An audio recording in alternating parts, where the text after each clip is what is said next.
Jangan lupa subscribe YouTube channel Metro TV News dan jangan lupa nyalakan notifikasinya.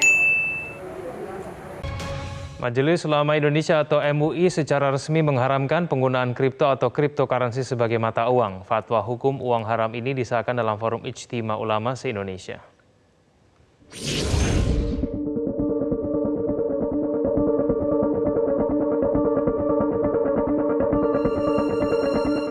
Dalam Ijtima Ulama se-Indonesia ke-7, Majelis Ulama Indonesia secara resmi mengharamkan penggunaan kripto atau cryptocurrency sebagai mata uang. Dalam hal kripto ini, MUI memiliki 3 diktum. Pertama, kripto sebagai mata uang hukumnya haram. Kedua, kripto sebagai komoditi atau aset digital tidak sah diperjualbelikan. Dan ketiga, kripto sebagai komoditi atau aset sah diperjualbelikan selama memiliki underlying atau manfaat yang jelas.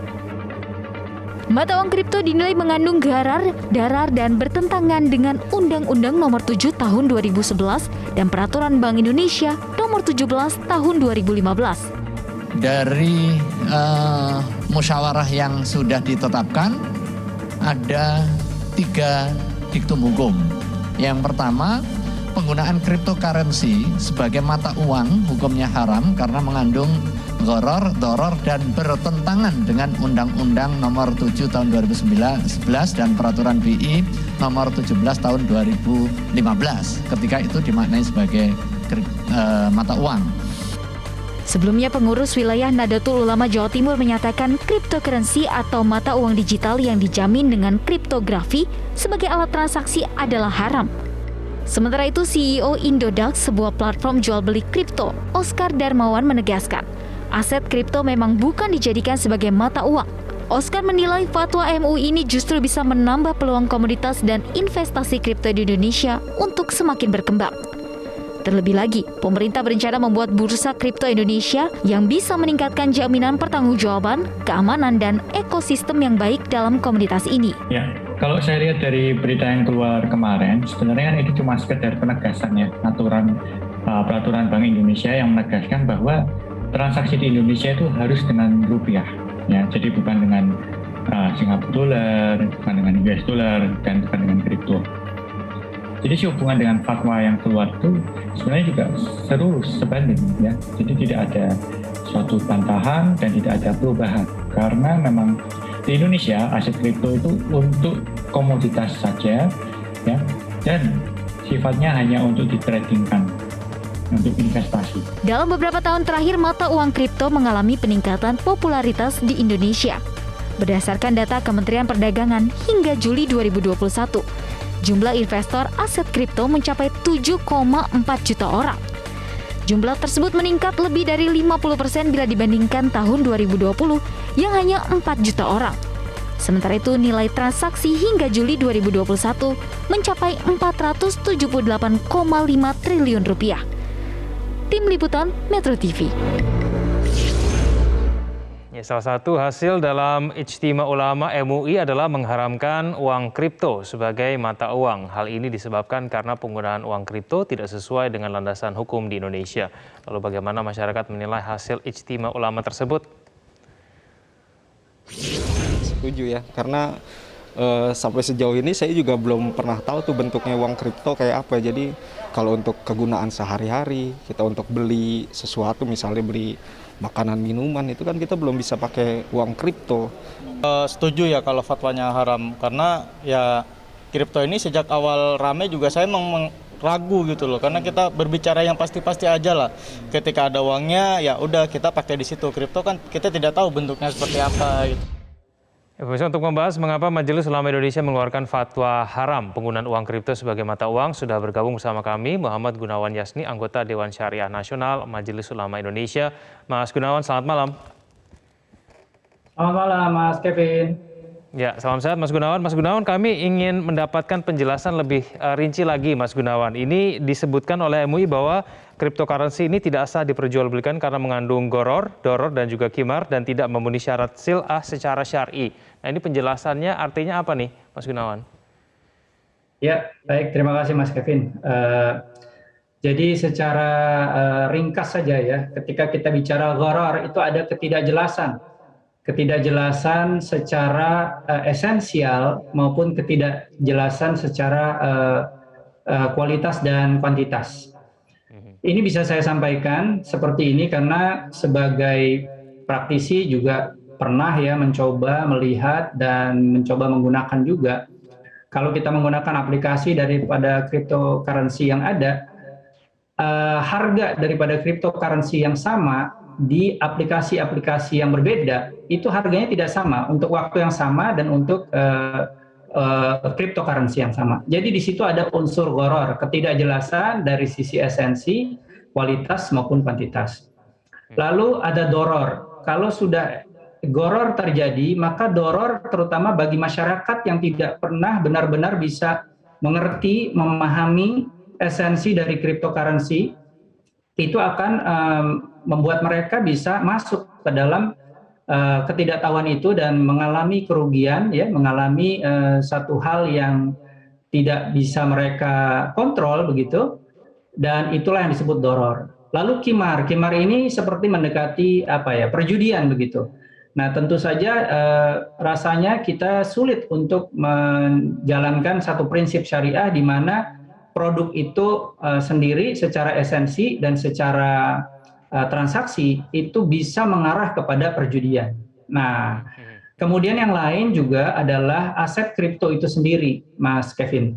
Aset kripto itu sendiri tidak banyak dipahami orang. Sebenarnya underlying-nya apa? Ketika kita bicara bursa berjangka, di situ ada pernah kita fatwakan bursa komoditas yang syariah. Rasanya dari ketentuan umum dan khusus yang ada di fatwa tersebut, cryptocurrency atau aset kripto itu sulit bisa dikatakan mempunyai dasar sebagai komoditas syariah.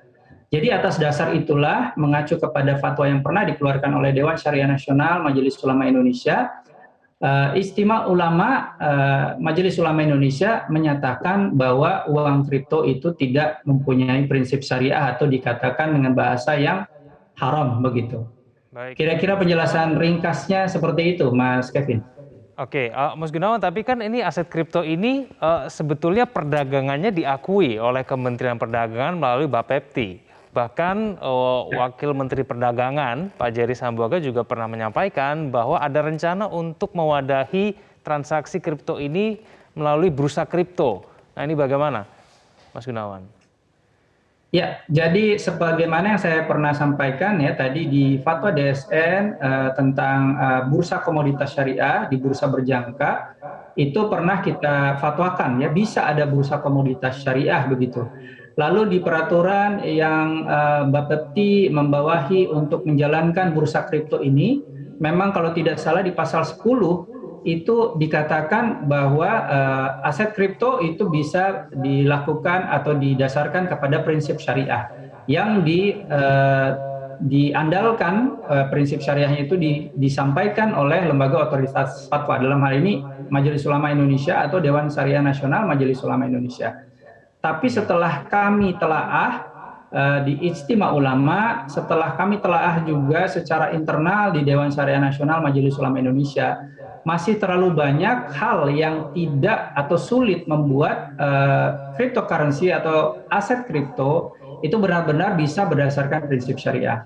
Tentu ketika Kementerian Perdagangan ingin melakukan ini, memfasilitasi ini, melegalkan ini, maka itu secara hukum, secara konon boleh-boleh saja. Tapi ketika mau mendasarkan itu sebagai cryptocurrency yang syariah atau aset kripto yang syariah, rasanya ini masih jauh nih, Mas Kevin.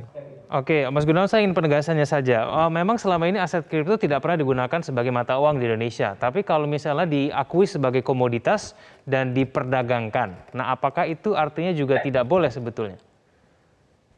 Ya, yang diperdagangkan harus mempunyai underlying aset kripto itu apa, Mas Kevin, dalam hal ini?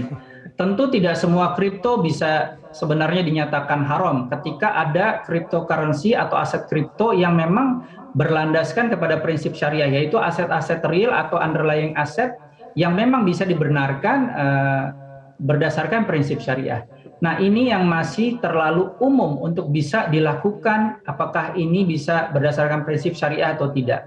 Jadi kalau soal perdagangan dari aset kripto dan cryptocurrency ini bermacam-macam, Mas Kevin, tentu kita harus pilah satu-satu. Tapi yang kami lihat dengan aset kripto yang sama, dengan cryptocurrency yang sama, dan aplikasi yang berbeda-beda, ya aplikasi kripto yang berbeda-beda, itu untuk yang tadi saya sampaikan, ada doror di situ, ketidakjelasan dalam konteks yang esensial, kualitas maupun kualitas daripada aset kripto itu sendiri atau cryptocurrency.